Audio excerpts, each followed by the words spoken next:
नमस्कार, मैं वंदना शर्मा आपके अपने नए YouTube channel Pitambara law institute में आपका हार्दिक स्वागत करती हूँ। जैसे कि हम टेस्ट सीरीज स्टार्ट की है जिसमें आरजेएस मेंस परीक्षा में कैसे क्वेश्चन पूछे जाएंगे और उसका आंसर कैसे राइट किया जाएगा ये हम बता रहे थे। तो हमारे चल रहे थे 3 मार्क्स के क्वेश्चन सीआरपीसी से। तो सीआरपीसी में हम इससे पहले बहुत से क्वेश्चन कर चुके हैं जिनका लिंक डिस्क्रिप्शन बॉक्स में दिया गया है, आप चेक कर लीजिए। ठीक है, तो उसके बाद आता है नेक्स्ट क्वेश्चन हमारा संक्षिप्त में लिखिए या टिप्पणी लिखिए। इस तरीके से अगर क्वेश्चन आता है 3 मार्क्स में तो हमें उसे कैसे आंसर राइट करना है, कुछ इस तरह का हमारे पास स्पेस दिया होगा। तो इस स्पेस में हमें उसका सेक्शन भी और उससे रिलेटेड अगर कोई केस लो होते हैं वो भी ऐड करने होते हैं। तो कैसे करते हैं देखते हैं। सबसे पहला क्वेश्चन हमारा स्थानीय अधिकारिता। स्थानीय अधिकारिता पर संक्षिप्त टिप्पणी लिखो या संक्षिप्त में लिखिए। लोकल जुरिस्डिक्शन, तो लोकल जुरिस्डिक्शन का क्या होगा आंसर, स्थानीय अधिकारिता। सबसे पहले कहाँ पे है, ये सीआरपीसी के सेक्शन 2J में है। स्थानीय अधिकारिता लोकल जुरिस्डिक्शन 2J में है, सीआरपीसी 1973 की। ठीक है, तो ये क्या है, किसी न्यायालय या मजिस्ट्रेट के संबंध में, किसी न्यायालय या मजिस्ट्रेट के संबंध में वह स्थानीय क्षेत्र अभिप्रेत है, वह स्थानीय क्षेत्र जिसके भीतर न्यायालय या मजिस्ट्रेट इस संहिता के अधीन अपनी सभी यकीनी शक्तियों का प्रयोग कर सकता है, अपनी पावर्स का इस्तेमाल करता है मजिस्ट्रेट या न्यायालय इस संहिता के अधीन। ऐसे स्थानीय क्षेत्र में संपूर्ण राज्य आ सकता है या राज्य का कोई भाग समाविष्ट हो सकता है, जो राज्य सरकार कौन करेगी, राज्य सरकार अधिसूचना द्वारा विनिर्दिष्ट करे। ये चीज कौन करती है, राज्य सरकार करती है। ये प्री का क्वेश्चन बनता है। ठीक है, राज्य सरकार स्थानीय अधिकारिता का मतलब कौन विनिर्दिष्ट करता है, तो राज्य सरकार करती है। ये प्री का क्वेश्चन बनता है। नेक्स्ट क्वेश्चन देखते हैं हमारा परिवाद। नेक्स्ट क्वेश्चन क्या हमारा, परिवाद पर टिप्पणी लिखो। परिवाद क्या है, इसका आंसर है परिवाद 2D में। परिवाद कहाँ पे है, 2D में, यानी कंप्लेन।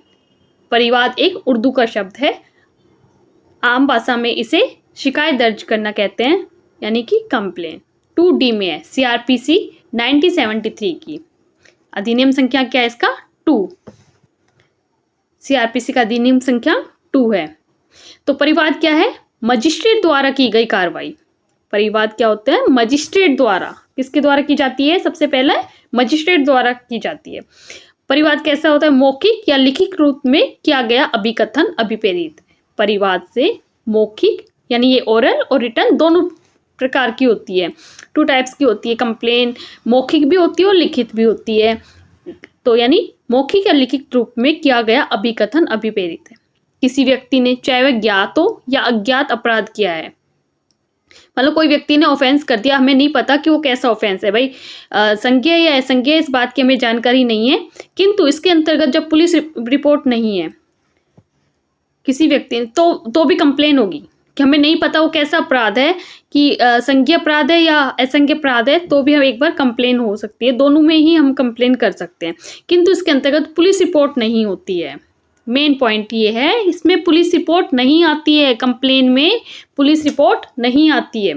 अन्वेषण के पश्चात किसी असंज्ञेय अपराध का किया जाना प्रकट होता है। हमें कैसे पता चलेगा, हमने तो कंप्लेन कर दी कि संज्ञेय अपराध है या असंज्ञेय अपराध है, वो अन्वेषण के बाद, इन्वेस्टिगेशन के बाद हमें पता चलता है कि वह असंज्ञेय अपराध है। यदि अन्वेषण के पश्चात किसी असंज्ञेय अपराध का किया जाना प्रकट करता है, पुलिस अधिकारी द्वारा की गई रिपोर्ट परिवाद समझी जाएगी।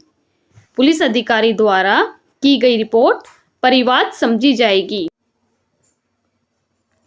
और पुलिस अधिकारी जिसके द्वारा ऐसी रिपोर्ट की गई है वह परिवादी समझा जाएगा, कंप्लेनेंट समझा जाएगा। यानी पुलिस अधिकारी जो रिपोर्ट लिख रहा है वो तो क्या होगी, जैसे कंप्लेन समझी जाएगी, और जो पुलिस अधिकारी जिसने रिपोर्ट लिखी है वो कंप्लेनेंट हो जाएगा उस समय। तो यानी भरण पोषण आवेदन परिवाद नहीं है, लेकिन इसमें एक है कि भरण पोषण जो है, भरण पोषण आवेदन वो परिवाद नहीं, वो कंप्लेन नहीं कहलाएगी। भरण पोषण आवेदन जो होता है वो कंप्लेन नहीं होगी। इसके लिए इसके लिए जो केस है हमने ये दिया, जगदम्बा लाल बनाम स्टेट ऑफ गुजरात 1975-76।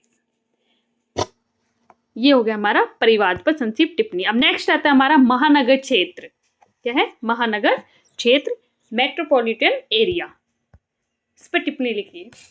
महानगर क्षेत्र, ये कहाँ पे है? 2K, के से कहानगर, महानगर। इनको हम ट्रिक से बताएंगे जब हम सीआरपीसी के जब डेफिनेशन क्लॉज करेंगे, तो उन सारी डेफिनेशंस को टिप पे याद करने की जो ट्रिक्स हैं वो हम उस वाली वीडियोस में बता देंगे।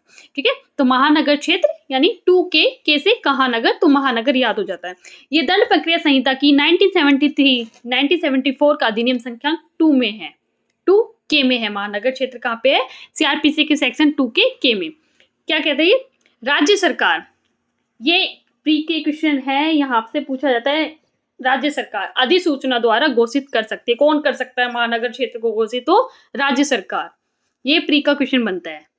राज्य सरकार अधिसूचना द्वारा घोषित कर सकती है उस तारीख से जो अधिसूचना विनिर्दिष्ट की जाए। राज्य का कोई क्षेत्र जिसकी जनसंख्या 10 लाख से अधिक, महानगर क्षेत्र क्या होता है? जिसकी जनसंख्या 10 लाख से अधिक हो।